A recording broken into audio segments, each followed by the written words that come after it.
Welcome back to the channel.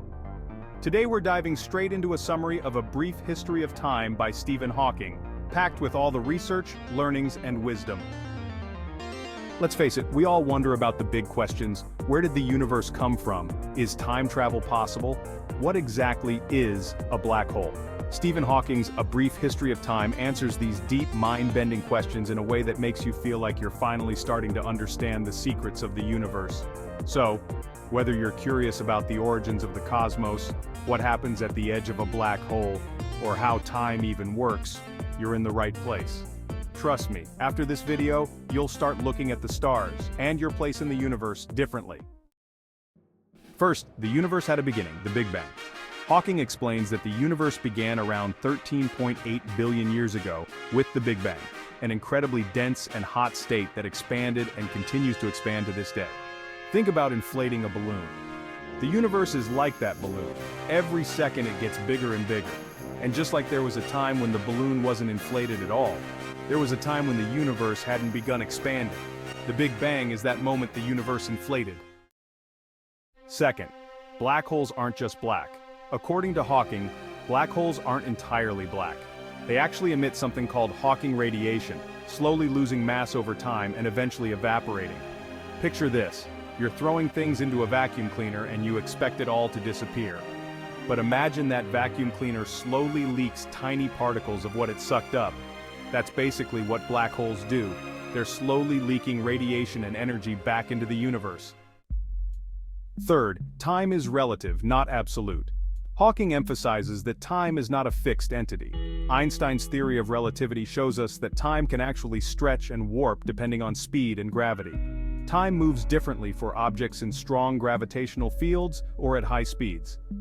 Ever notice how time seems to fly when you're having fun, but crawl when you're stuck in traffic? That's a playful analogy, but in physics, time literally runs slower when you're closer to a massive object like a planet or a black hole and faster when you're far away. Mind-blowing, right? Fourth, the possibility of time travel. Hawking touches on the tantalizing possibility of time travel, forward or backward, depending on certain conditions in the universe, though we're far from making it a reality. Think of time as a river. Sometimes it flows steadily, other times it might swirl around in a whirlpool, and theoretically, you could paddle upstream to an earlier point.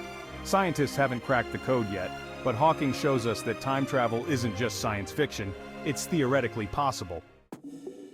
Fifth, the search for a unified theory. Hawking discusses the ultimate quest of physics, finding a theory of everything that unites general relativity, which explains big objects like planets, with quantum mechanics, which explains small things like atoms. This would help us understand the universe at every scale. Imagine trying to use one app for everything: email, social media, banking, games. Right now we use different apps for different tasks.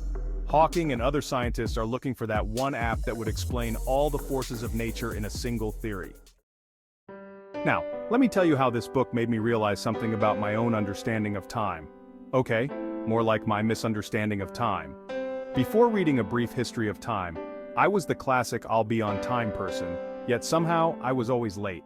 I used to joke that time just ran slower for me. After reading this book, I realized I wasn't far off.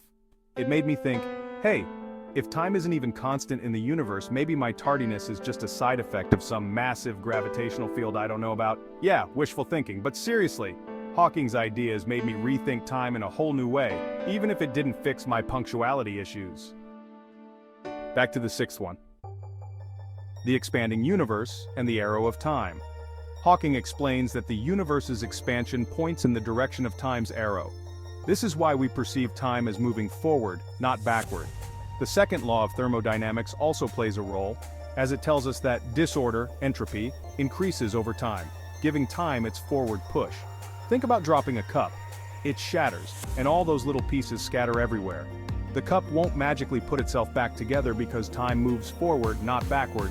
Hawking uses this concept to explain why time seems to only go in one direction, from past to future. Seventh, the nature of the universe, finite or infinite.